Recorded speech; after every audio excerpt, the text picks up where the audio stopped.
हूँ, बताओ न बापूजी क्या याद मेरी आती नहीं। बाबुल क्या याद मेरी आती नहीं।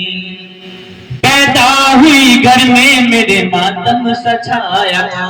देखिए ध्यान पूर्वक सुनेंगे, लेखक ने बड़े सुंदर सुंदर बोल बोले माइक माला बनाकर तैयार की है कि पैदा हुई घर में मेरे मातम सछाया था।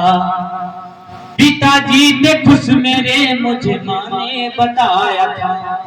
जब बेटी का जन्म हुआ तो हर घर में खुशियां नहीं मनाई जाती। अगर दादी से पूछा जाता है कि ना क्या हुआ, क्या हुई, हकीकत बात है, हर घर में खुशी नहीं मनाई जाती। और सच्चे दरबार की के पैदा हुई घर में मेरे मातम सछाया था। पिताजी थे खुश तेरे मुझे माँ ने बताया था। ले लेके तेरा नाम जताते थे मुझको, आते थे कहीं से तो बुलाते थे मुझको।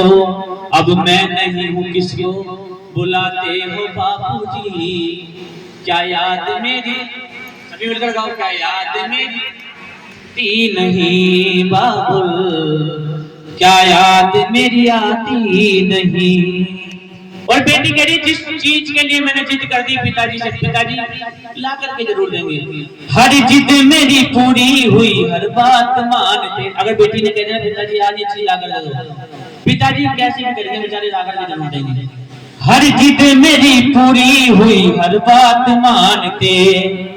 बेटी थी मगर बेटों से ज्यादा थे मानते। घर में कभी होली कभी दीपावली आई, सैंडल भी मेरी आई, मेरी फ्रॉक भी आई। अपने लिए कपड़े ना बनवाते थे बाबूजी, क्या याद मेरी आती नहीं बाबुल, क्या याद मेरी आती नहीं। कहने के पिताजी इतनी शादी हो गई लेकिन आज भी आप ऐसे ही पैसे कमा रहे हैं, आज भी ऐसी मेहनत कर रहे हो। कह रही क्या, सारी उम्र खर्चों में कमाई में लगा दी। अपनी जो उम्र थी सारी कमाई में लगा दी, खर्चों में लगा दी। सारी उम्र खर्चों में कमाई में लगा दी। दादी बीमार थी तो दवाई में लगा दी। पढ़ने लगे हम सब तो पढ़ाई में लगा दी। बाकी बचा था मेरी सगाई में लगा दी।